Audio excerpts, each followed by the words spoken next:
Përshëndetje dhe mirë se ardhët në magazinë informative 21 drejt për drejt. Presidenti i Kosovës, Vjosa Osmani, ka zhvilluar një takim me presidentin e Asamblesë Parlamentare të NATO-s, Markos Perestrello, ku theksoi qartë synimin e Kosovës për antarësim të plotë në Aleancën Veriatlantike. Në këtë takim, presidenti Osmani falenderoi Perestrellon për nominimin e saj për çmimin Gratë, Paqja dhe Siguria, si dhe për vendimin e Asamblesë Parlamentare të NATO-s për t'i ndarë këtë çmim, duke cilësuar atë si një vlerësim jo vetëm personal, por për gjitha gratë e Kosovës që kanë kontribuar për paqe dhe siguri në vend dhe rajon.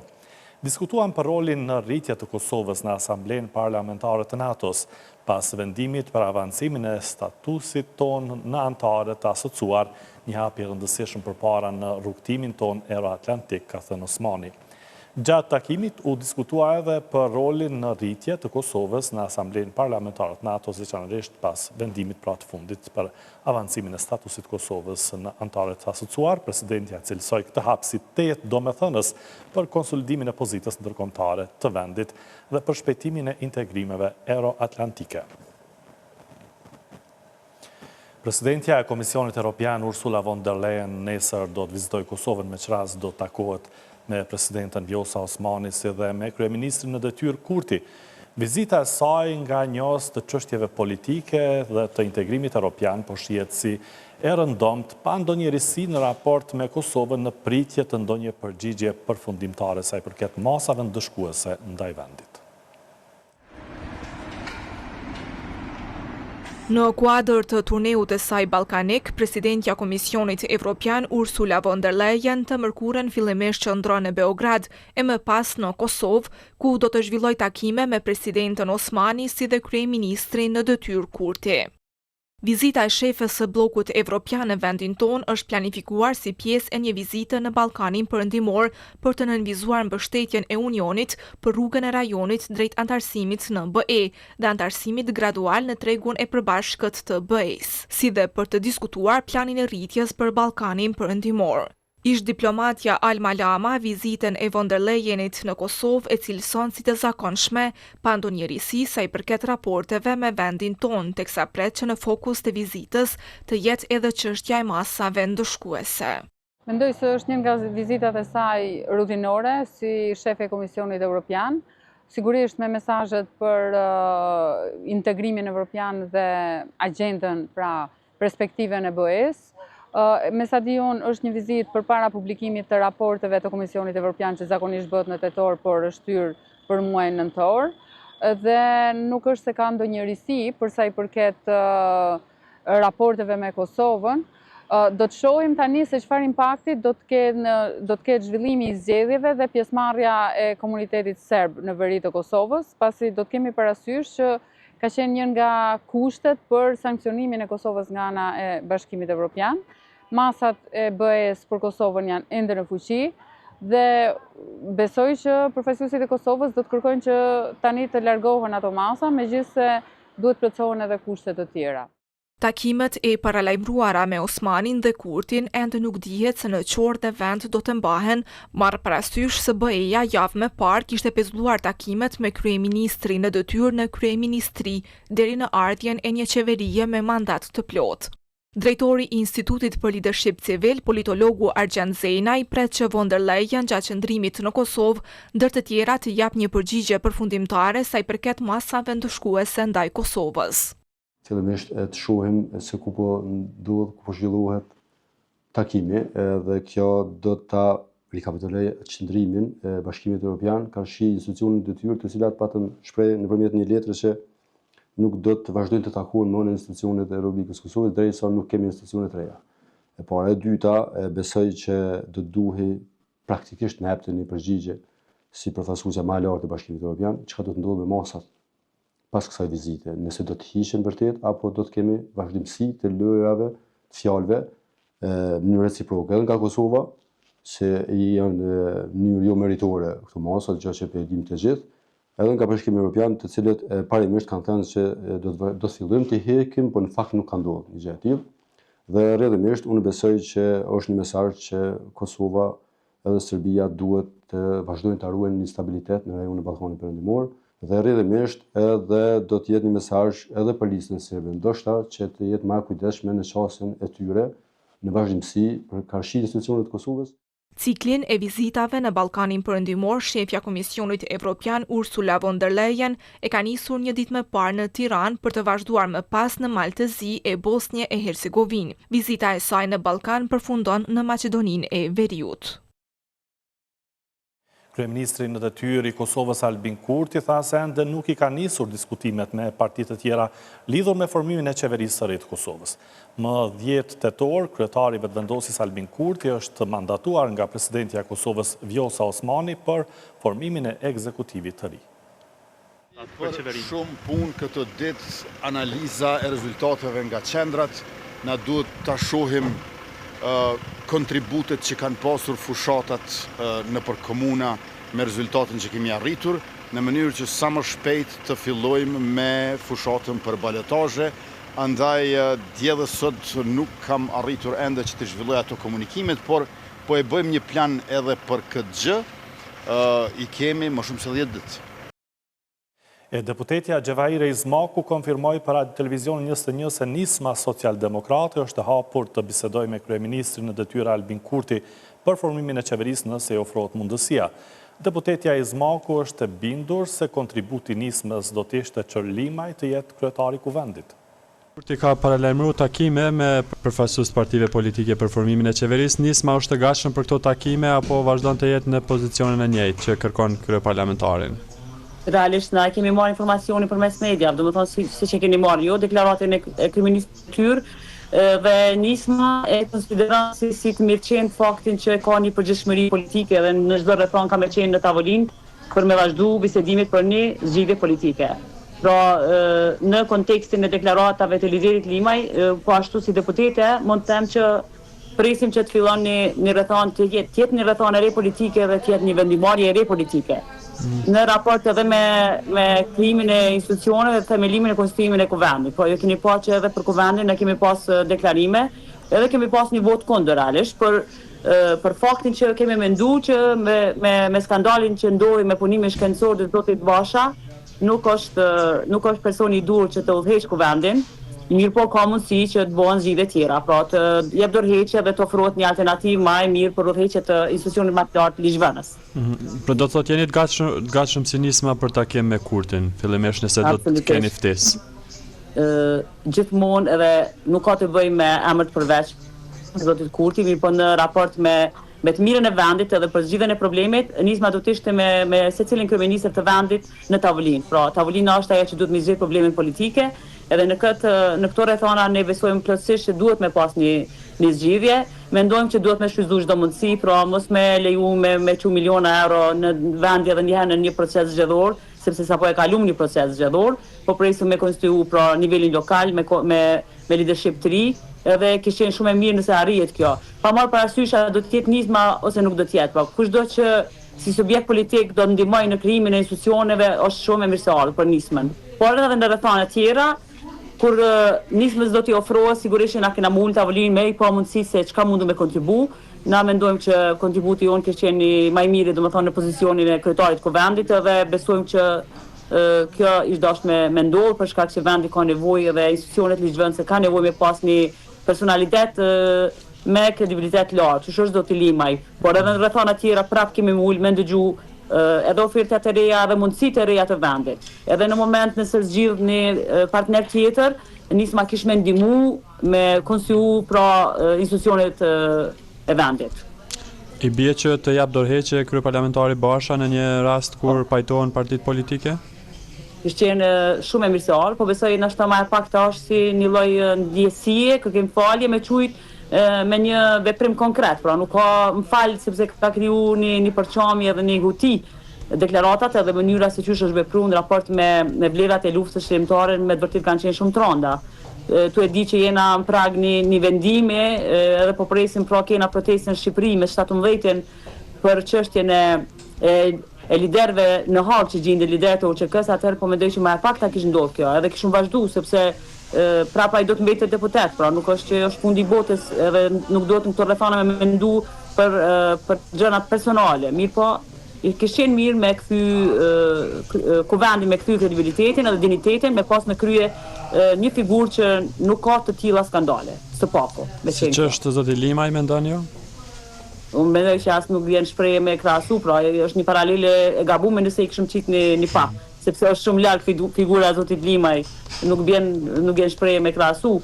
Pra kishte qenë me të vërtetë krenari për vendin me udhëheq kuvendin një personalitet, një figurë si zoti Limaj, që I ndërlidh edhe kontributi në luftë edhe në paqe. Edhe sigurisht që është jashtëzakonisht I kujdesshëm me deklaratat në publik, në raport me subjekte tjera politike dhe besoj që kishte kriju një unitet, pra nuk na duhet përçamje më e madhe.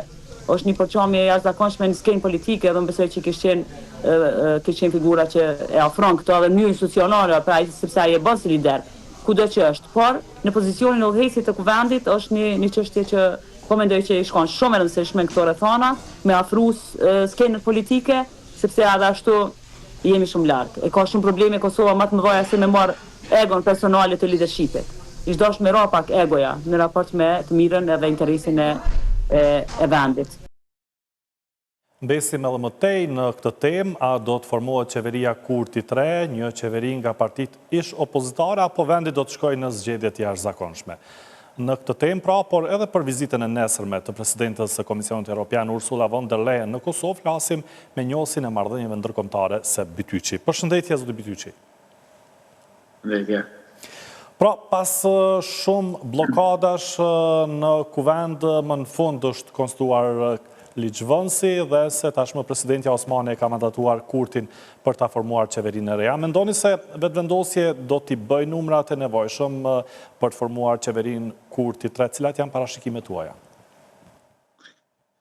Po tash mendoj se do të ketë negociata intensive, sepse kjo faza e mandatimit domethënë njëkohësisht koincidon edhe me ballotazhin në zgjedhjet lokale dhe do të ketë pra negociata mes partive për qeverinë e re, por gjithashtu edhe për marrëveshjet apo për krajet të ndryshme në nivel lokal. Kështu që është e mundur që të ketë të krijohet domethënë një koalicion për qeverinë e re. Siç e dini, domethënë janë partitë e vogla që konsiderohen si partner potencial për qeverinë e re, është nisma, por gjithashtu edhe partitë e komuniteteve. Një parti tjetër e vogël që mund të llogaritet është edhe AK-ja, kurse si parti më e madhe gjithashtu edhe LDK-ja nuk mund të përjashtohet. I kemi pa disa deklarata ku thuhet që ka vijat kuqe për PDK-n, mirë po parti tjera nuk mund përjashtohen asnjëra. Dhe sipas kushtetutës, mandatari për formimin e qeverisë në këtë rast Kurti është I obliguar që brenda 15 ditësh ta formojë qeverinë e re, por nëse jo, mandati do t'i kalojë pastaj partisë së dytë, a mund të krijohet sipas jush një blok I partive ish opozitare për ta formuar qeverinë e re, apo më shumë mbetet si opsion qeveria Kurti në koalicion me ndonjërin nga partitë parlamentare? Opcion më I mundshëm është domethënë vazhdimi I qeverisë, domethënë të udhëhequr nga vendosja me partner koalicionit. Nuk është e qartë domethënë çfarë përkrahje ka një qeveri e mundshme nga opozita deri tashme. Domethënë ka edhe mosmarrëveshje mes partive të ndryshme, por nuk është e qartë edhe përkrahja nga partitë e komuniteteve, kështu që opcioni më I mundshëm mbetet një qeveri e udhëhequr nga lëvizja vetëvendosje me partner të koalicionit. Është përmendur nga Lidha Demokratike më herët që të krijojë një qeveri kalimtare për disa muaj derisa të shkohet pastaj, derisa do të përgatiteshin zgjedhjet e jashtëzakonshme. Nëse asnjëra nga partitë politike nuk arrin që të ketë koalicion me ndonjë parti për të arritur numrat e nevojshëm prej 61, a mendoni se do të vijë në shprehje kjo ide e kësaj qeverie kalimtare? Nuk besoj se ka shumë gjasa për diçka të tillë, sepse tash, siç thash, do të ketë koalicione dhe do të diskutohen edhe për çështje tjera ku përfshihet pra zgjedhjet lokale, por përfshihet edhe zgjedhja e presidentit dhe gjasa që të arrihet një marrëveshje janë mjaft të mira. Kështu që nuk besoj se do të mund të ndodhte një qeveri e tillë e përkohshme. Eventualisht çfarë mund të ndodhë është që të ketë një marrëveshje për një qeveri që do të zgjaste deri në zgjedhjen e presidentit. Mirë po edhe ajo pastaj do të shkaktonte jo stabilitet të panevojshëm, kështu që mendoj që mund të përjashtojmë një qeveri të përkohshme. Dhe tashmë me që afatet kushtetuese ka nisur që të rrjedhin, nëse nuk do të ketë marrëveshje koalicione, atëherë Kosova do të shkojë në zgjedhje të reja parlamentare. Por çfarë mund të sillnin këto zgjedhje, nga se të dielën Kosova mbylli një proces zgjedhor komunal dhe duket se nuk ka ndryshime të mëdha te votuesit dhe se zgjedhjet e reja mund të prodhonin ndoshta të njëjtin rezultat, sikur ato të zgjedhjeve të shkurtit. Po, gjitha partitë duhet të kenë parasysh këtë gjë, pra se nuk ka shumë gjasa që të ketë ndonjë ndryshim të madh të rezultatit, edhe nëse mbahen zgjedhjet përsëri. Domethënë kemi të bëjmë me një rezultat që, siç e thatë ju, domethënë në farë mënyrë u konfirmua edhe në zgjedhjet lokale që nuk do të kishte ndryshime të mëdha, prandaj nuk ja vlen që të përsëriten zgjedhjet parlamentare dhe mendoj që të gjitha partitë duhet të mundohen ta gjejnë një zgjidhje që të krijohet një koalicion. Dhe pasojat nëse nuk krijohet shpejt qeveria e re, po vlerësohet se janë të mëdha, shumë institucione publike dhe të pavarura kanë mbetur dje tashmë pa borde dhe do ta kenë shumë të vështirë që të funksionojnë. Madje ekonomistët kanë paralajmëruar se Kosova mund të hyjë në një krizë të rëndë financiare nëse nuk e miraton buxhetin për vitin 2026. Cilat janë parashikimet tuaja? Po, mendoj se është me të vërtetë problematike që ka zgjatur mjaft shumë formimi i institucioneve për disa arsye, domethënë edhe për shkak të mos funksionimit të institucioneve të pavarura, edhe tash domethënë do të ballafaqohemi edhe me problemin e buxhetit, aprovimit të buxhetit. Por gjithashtu edhe në aspektin e përfaqësimit ndërkombëtar, edhe në aspektin e për shembull çështjes në fondet të BE-s, në shumë aspekte pra është një kozgjatje që po shndrohet në diçka problematike dhe mendoj se me çdo kusht duhet të ketë një përpjekje që gjatë këtyre 12 ditëve të mbetura për krijimin e një koalicioni, pra të krijohet një koalicion qeveritar në mënyrë që të mos përsëritet zgjedhjet. Mirë, do të flasim tani për një temë tjetër aktuale, po ashtu nesër presidentja e Komisionit Evropian Ursula von der Leyen do të vijë në Kosovë në kuadër të turneut të saj në vendet e Ballkanit Perëndimor. Çfarë mund të pritet nga kjo vizitë? Po, besoj që mund të dëgjojmë fjalë të mira sa i përket përfundimit të zgjedhjeve lokale, domethënë fazës parë përfundim të suksesshëm, mbajtje pra të suksesshme të zgjedhjeve, ku kishte edhe pjesëmarrje nga komuniteti serb dhe mendoj se kjo është një pikë e rëndësishme për BE-n. Prandaj mund të dëgjojmë fjalë të mira aty. Gjithashtu tash siç e diskutuam, pra kemi një lëvizje formale, kemi mandatin për formimin e qeverisë pas konstituimit të kuvendit dhe edhe kjo është një gjendje paksa më e mirë se sa që ishim para disa javëve.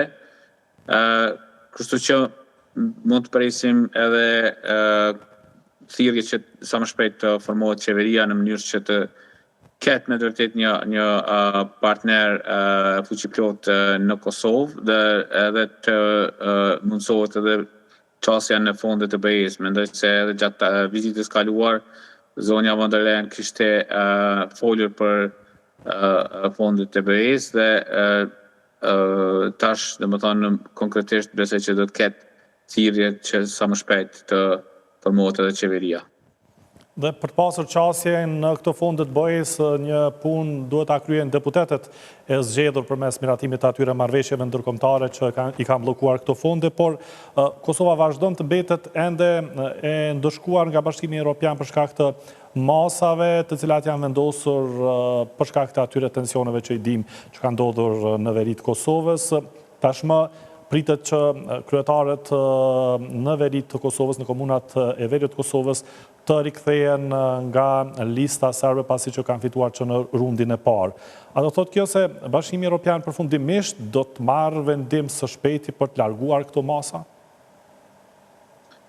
Po, mendoj se është plotësuar ai kushti që kanë insistuar domethënë disa shtete si Franca për shembull që të jo vetëm të organizohen zgjedhjet siç ishin organizuar zgjedhjet e parakohshme, por të ketë pjesëmarrje të komunitetit serb. Dhe është plotësuar ai kusht, edhe pse ajo nuk mvarej nga Kosova, ishte diçka e padrejtë, mirë po ishte një kusht politik që tash mund thuhet që është forcuar dhe do të duhej të hiqeshin masat, domethënë masat do të duhej të hiqeshin qysh në fillim, nuk do të duhej të vendoseshin asnjëherë, mirë po sidomos tash domethënë nuk ka asnjë kuptim që të vazhdohen me ato masa. Siç e dim, domethënë është parapar një plan gradual i heqjes së masave, ndoshta nuk mund të ketë heqje të plotë të masave, që prapë do të ishte një vazhdim i padrejtësisë, mirë po të paktën pjesa kryesore, domethënë e masave ndërshkuese ndaj Kosovës duhet të hiqen pas mbajtjes së këtyre zgjedhjeve. Mirë, dhe Kosova ende nuk ka marrë përgjigje sa i përket aplikimit të saj për antarësim në Bashkimin Evropian. Ky aplikim nuk është shqyrtuar nga organet e Bashkimit Evropian. Në këtë aspekt, a mund të marrë Kosova përgjigje së shpejti, apo kjo do të varet nga zhvillimet e mëtejme? Mendoj se ende është herët të flitet për diçka të tillë, për shkak se siç e dim, domethënë Kosova nuk njihet nga të gjitha shtetet anëtare të BE-s, dhe besoj që kjo temë po injorohet me qëllim, domethënë nga BE-ja. Mirë po, kjo nuk do të thotë që Kosova nuk duhet të kërkojë pra që të pranohet aplikacione dhe që të formalisht të bëhet shtet kandidat, sepse një pozicion i tillë pra do të përbënte një avancim të pozitës ndërkombëtare të Kosovës dhe gjithashtu do të shoqërojë edhe me disa privilegje tjera që kanë bëjnë me qasje pra në fonde të tjera në të cilat Kosova nuk ka qasje, por shtetet që kanë statusin e kandidatit kanë qasje. Pra është edhe aty kemi të bëjmë me një padrejtësi, domethënë është një gjendje e pakuptueshme, sidomos kur tash për shembull edhe Ukraina dhe Moldavia e kanë statusin e kandidatit. Dhe së fundi në Bashkimin Evropian, organet të ndryshme kanë inicuar procedura që vendimarrja në BE të ndryshojë dhe të mos lejohet që shtetet e caktuara të bllokojnë vendet, sidomos ato të Ballkanit Perëndimor, për të integruar në Bashkimin Evropian. A ka gjasa që të ndryshojë ky statut i BE-s në mënyrë që vendet aspiruese të kenë më të lehtë integrimin dhe vendimet të merren me shumicë dhe jo secili shtet të ketë të drejtën e bllokimit? Është ende të mendoj të flitet për një ndryshim të tillë, sepse shtetet nuk e dorëzojnë të drejtën e vetës. Domethënë nuk është aq lehtë që të dorëzohet e drejta e vetës. Diçka e tillë do ta ndryshonte natyrën e Bashkimit Evropian. Prandaj besoj që do të ketë diskutime mjaft serioze dhe nëse ndonjë shtet synon që ta realizojë këtë gjë, atëherë do të ketë negociata mes të gjitha shteteve antare dhe nuk është diçka e lehtë që të ndodhë dhe nëse ndodhë do të mirë të kohë. Nuk është diçka që mund të pritet të ndodhë shumë shpejt. Për Kosovën do të ishte pozitive duke pas faktin që nuk njihet nga 5 që e bëjës, apo jo? Absolutisht. Për Kosovën do të ishte një ndryshim pozitiv, mirë po është ende herët që të shpresohet. Zoti Bytyqi, të falenderoj shumë që inkuadrua drejt për drejt në emisionin tonë. Faleminderit edhe juve. Bisedua me njohësin e marrëdhënieve ndërkombëtare se Bytyqi, një blok i shkurtër marketingu dhe vazhdoj me materialet të tjera.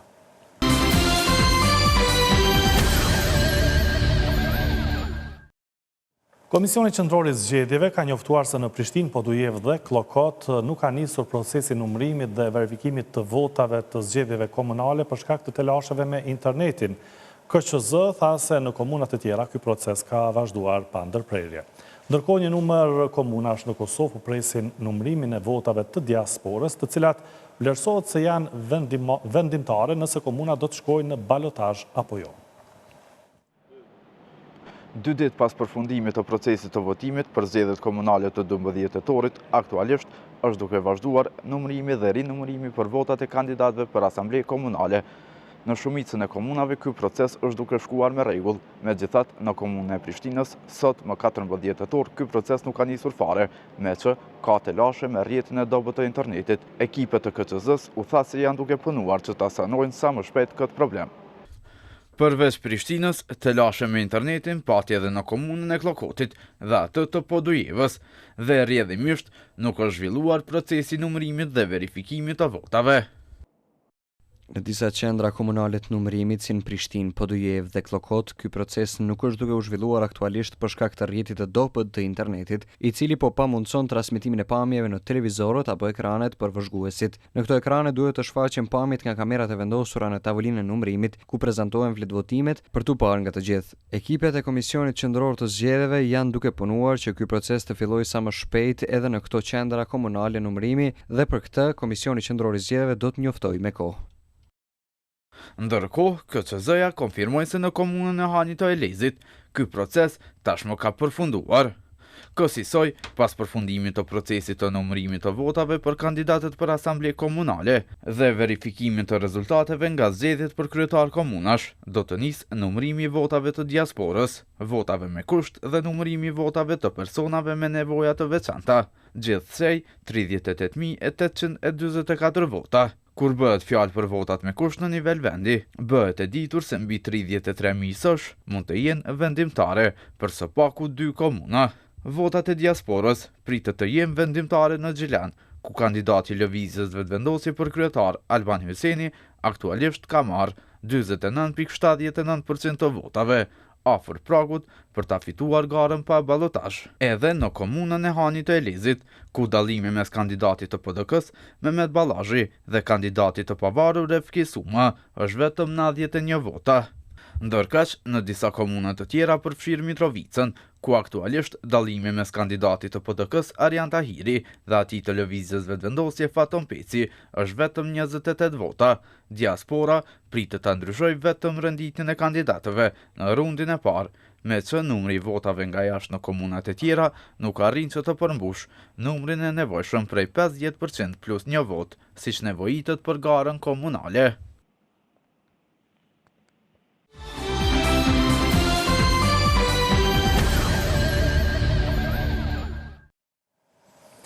Sot kanë hyrë në fuqi tarifat e vendosura nga presidenti SBA-s Donald Trump mbi drurin e importuar, mobilje dhe dollapët e kuzhinës edhe nga Kosova. Masat më të fundit përfshin një tarif prej 10% mbi importet e drurit të butë, ndërsa pritet që muajve në vazhdim këto tarifat të ashpërsohen. Ndërkohë, shoqata e përpunuesve të drurit në Kosovë ka kërkuar nga institucionet e Kosovës që të reagojnë sa më shpejt në mënyrë që Kosova t'i shpëtojë tarifave të ashpra të SBA-s që pritet të prekin industrinë e drurit në Kosovë. Tarifat e SBA-ve ndaj produkteve të drurit nisin me një taks bazë prej 10% për drurin e butë, ndërsa mobiljet dhe dollapët e kuzhinës do të kenë një tarif prej 25%. Kosova, viteve të fundit në SBA, më së shumti ka eksportuar mobilje, dyer dhe dritare dhe materiale ndërtimore prej druri. Por ajo nuk është përjashtuar nga masat amerikane, sado që para disa muajsh i ka hequr tarifat prej 10% ndaj SBA-s. Arjeta Vula nga shoqata e përpunuesve të drurit i ka kërkuar institucioneve reagim të shpejt në mënyrë që Kosova të mos preket nga tarifat e ashpra të vendosura nga presidenti Trump. Ne mendojmë që si industri mund të kemi rënje të eksportit edhe mund të rrezikojmë dërgesat e kompanive nga Kosova drejt Amerikës. Arsyeja është se nëse kompanitë nga Kosova kanë gjetë tash edhe kanë kriju rrjetin e bashkëpunimit me kompanitë atje, mund të mos jemi më konkurrues nëse tarifat shkojnë në 20, 30 deri në 50% për produktet që prodhohen në Kosovë. Kjo është edhe arsyeja e cila rrezikon konkurrueshmërinë e kompanive tona në Amerikë dhe mendoj që shumë shpejt këto duhet zgjidhur përmes bisedimeve dypalëshe midis shtetit të Kosovës me atë të Amerikës. SBA-t vlerësohet të jenë i vetmi vend që Kosova ka bilans pozitiv në aspektin e eksportit, ndërkaq në 3 muajt e parë të vitit 2025, Kosova ka eksportuar rreth 900 milion euro produkte të drurit. Arjeta Vula nga shoqata e përpunuesve të drurit flet për nevojën që ka Kosova për tregun amerikan. Na jemi nevojtar si Kosovë që të kërkojmë bisedime, të kërkojmë kushte të mira, ashtu siç i kemi edhe në Evropë. Domethënë tarifat të privilegjume për produktet nga Kosova, sepse na çojmë në Zvicër e Gjermani me 0 taks. Kështu që edhe kjo është në kuadër bisedimeve që kanë ndodhur më herët, tash edhe kjo me Amerikën duhet të ndodhë, duke ulur dypalëshe dy shtetet edhe duke bisedu. Po ne kemi nevojë shumë më tepër për një treg amerikan se sa ata kanë nevojë për një treg siç është Kosova. Sipas shtëpisë së bardhë, detyrime doganore u vendosën për të forcuar industrinë amerikane dhe për të mbrojtur sigurinë kombëtare. Ato bëhen pjesë e një sër tarifash të veçanta sektoriale që Trump ka vendosur që prej rikthimit të tij në presidencën amerikane.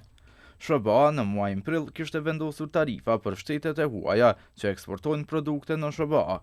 SBA-t tarifuan Kosovën me një taks bazë prej 10%. Ekspertët e ekonomisë tarifën prej 10% të vendosur nga SBA-t për Kosovën e cilësuan si reciprocitet, pasi që Kosova që nga pas lufta kishte pasur një tarif prej 10% për mallrat e SBA-ve.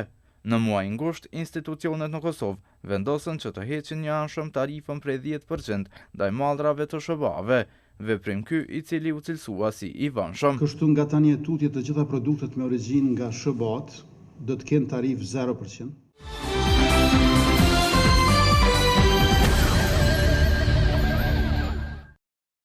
Gjashtëdhjetë autobus do të nisen nga Kosova për në Tiranë atje ku edhe pritet mbahet protesta gjithkombëtare e organizatave të veteranëve të luftës së ushtrisë qeverimtare të Kosovës.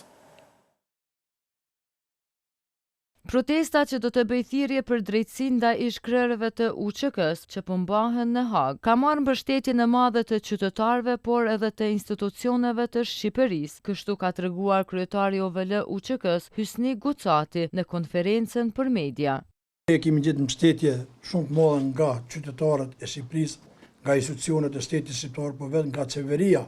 Protesta ka karakter gjithmonë jo kundër gjykatës, jo kundër drejtësisë, po kundër padrejtësisë e cila po ndodh në Den Haag tash e 5 vite. Ai shtoi se protestës janë bashkuar edhe PDK e AAK, ndërsa fjalën para protestuesve do ta kenë ish-presidenti shqiptar Alfred Mojseu dhe kryetari i PDI-s Ale Ahmeti. Kosovë ka ndalë mbështetje partia politike, shumica partive, PDK, AAK dhe kryetari i Prishtinës për parem Roma. Ne kemi mbështetje të madhe nga qytetarë, kjo është me rëndësi, sidomos nga qytetarët e Kosovës, Shqipërisë, Maqedonisë, Malit, Zi dhe Preshevë, Medveçë dhe Bujanovc. E kemi të konfirmuar se kryeministri Edi Rama do të merr pjesë në protestë. Jem të pritë sot apo nesër na lajmëron për fjalim. Nuk besoj se do të na refuzon fjalimin të paktën. Kenë varë për agjenda vtinë. Ai njoftoi se mbështetje për protestën kanë dhënë edhe grupet e tifozëve në Shqipëri dhe se interesimi i qytetarëve është i madh.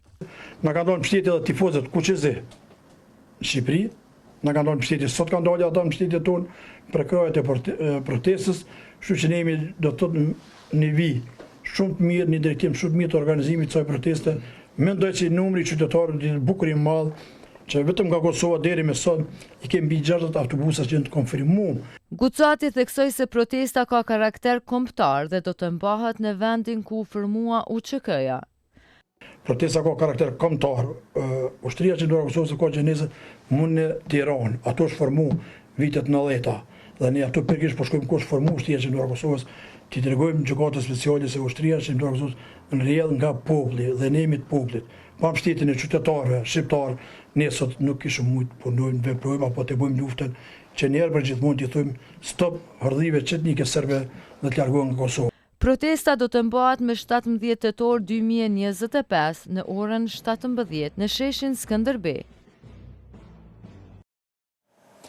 Në mungesë të dëshmitarit Skender Muçolli është ndërprerë seanca e sotme në gjykatën themelore në Prishtinë në rastin ku ish kryeshefi ekzekutiv i Korporatës Energjetike të Kosovës, Nagib Krasniqi, akuzohet për keqpërdorim të detyrës zyrtare.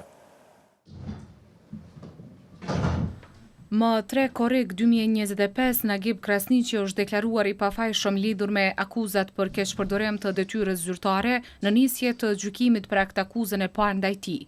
Prokuroria speciale pretendon se Krasniqi ja mundsoi kompanisë slovene Holding Slovenske Elektrane që të tregtojë energji pa pasur licencë në Kosovë, duke i shkaktuar dëm shtetit prej rreth 3.2 milion eurosh.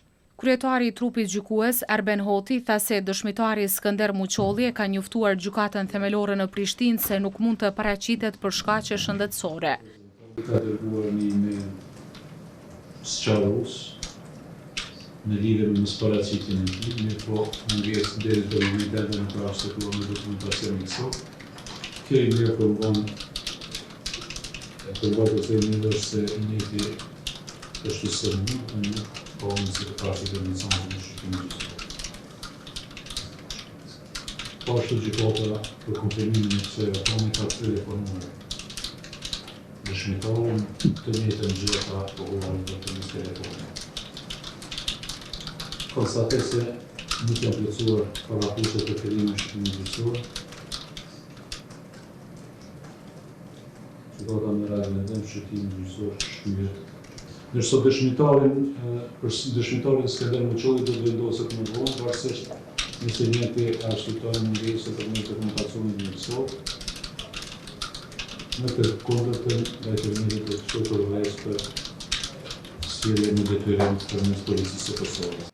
Aktakuza e ngarkon Krasniqin se pak ditë pasi që e ka marrë detyrën e kryeshefit të Kekut, ja ka mundsuar kompanisë Holding Slovenske Elektrane tregtimin e rrymës në Kosovë në kundërshtim me ligjin për energjinë elektrike dhe atë për zyrën e rregullatorit. Sipas aktakuzës, Krasniqi me dashje e ka aprovuar blerjen dhe ka nënshkruar kontrata me kompaninë slovene, ndonse ka qenë në dieni se tregtimi i energjisë nuk mund të bëhej me kompani të palicencuara nga zyra e rregullatorit për energji. Ndaj Nagib Krasniqit ka edhe një aktakuzë tjetër për keqpërdorim të detyrës zyrtare. Në aktakuzën e re, përveç ish kryeshefit të Kekut, janë të përfshirë edhe ish shefi i prokurimit në këtë korporat Ymer Dragusha dhe avokati Yusuf Zejna. Prindërit e nxënësve të shkollës Asim Vokshi në Prishtinë kanë protestuar sot para shkollës Zenel Hajdini me kërkesën për kthimin e fëmijëve të tyre në shkollën Asim Vokshi, ku më parë kanë vijuar mësimin. Prindrit e fëmijëve në Kodrën e Trimave në Prishtinë protestuan për zhvendosjen e nxënësve në shkollën fillore Zenel Hajdini. Sipas tyre, vendimi është marrë pa konsultim me ta dhe se rruga drejt shkollës së re është tepër e rrezikshme për fëmijët. Përfaqësuesja e prindërve Njomza Berisha Poçani tha se prindrit janë të pakënaqur me transferimin e bërë, pasi sipas saj nuk janë të përmbushur kushtet për mësim tërditor dhe janë anashkaluar gjatë procesit vendimarrës. Kemi bërë një peticion me rreth 200 nënshkrimet prindërve të shkollës Asim Vokshi, që kemi shpreh pakënaqësinë tonë për transferin që është bërë fëmijëve tonë prej shkollës Asim Vokshi në shkollën Zenel Hajdini, me premtimin që ka mbajtur mësimi tërditor. Nuk janë plotësuar kushtet për mësim tërditor, edhe mësimi tërditor nuk ka filluar. Na si shqetësim kryesore kemi shpreh pasigurinë e fëmijëve tonë, megjithse sipas decentralizimit të shkollave o dasht neve me na lajmëru, edhe mu konsultu me neve për me marrë një vendim të përbashkët. Kjo gjë nuk ka ndodhur, nuk na ka konsultu askush, edhe se kanë marrë vendimin tonë. Fëmijët tonë ka përcjellë në rrugën kryesore atje pothuajse magjistrale, që është shumë e frekuentuar, edhe kjo pjesa kënej ka të vinë është rruga shumë e ngarkuar, shumë e frekuentuar, nuk është rrugë e thjeshtë e lagjës një rrugic, po është rrugë që kalojnë autobusat, shumë automjetet të mdhaja që për fëmijët prej moshës 5 vjeçare që fillojnë parashkollor deri në moshën dikur 12 vjeçare është rrugë shumë e rrezikshme. Edhe ne kemi dalë me një kërkesë që nuk jemi kundër proceseve që ndodhen nëpër shkolla, nëse nëpër krejt shkollat ka ndodhur mësimi tërditor, le të bëhet edhe për ne, po le të bëhet në shkollën tonë për shkaqe të sigurisë. Florem Zejnullahu tha se shqetësimi i tyre kryesor është siguria e fëmijëve për shkak të rrugës së ngarkuar. Shqetësimi jonë kryesor është distanca e madhe edhe siguria. Pasi që rruga, cilën e përshkruajnë fëmijët, është e ndamen përmes magjistrales Prishtinë-Podojeve, e cila është rruga ose magjistralja më e ngarkuar në Prishtinë. Para disa ditësh është bërë një aksident, është aksidentuar një fëmijë shkel prej kerrit dhe në të ardhmen e kemi problem dhe kemi shqetësim shumë të madh. Komplet shkolla Asimvokshi është do thotë është bardh këtu. Edhe Arta Isufi tha se vendodhja e re e shkollës po shkakton vështirësi familjeve. Me detyru thjesht dikën me ardhë me marrë, na kanë ndrodhe neve jeta komplet. E ka mami pensionera, ajo shumë e vjetër për me marrë fëmijën, nuk e dia më na rrindi këto, do të mi kalu disa rrugë. Përfaqësuesit e prindërve thanë se edhe nëse bëhet sinjalizimi i rrugës, nuk do të ishte zgjidhja e duhur për situatë, me që rruga që ndajnë fëmijët nga shkolla është e ngarkuar dhe e rrezikshme.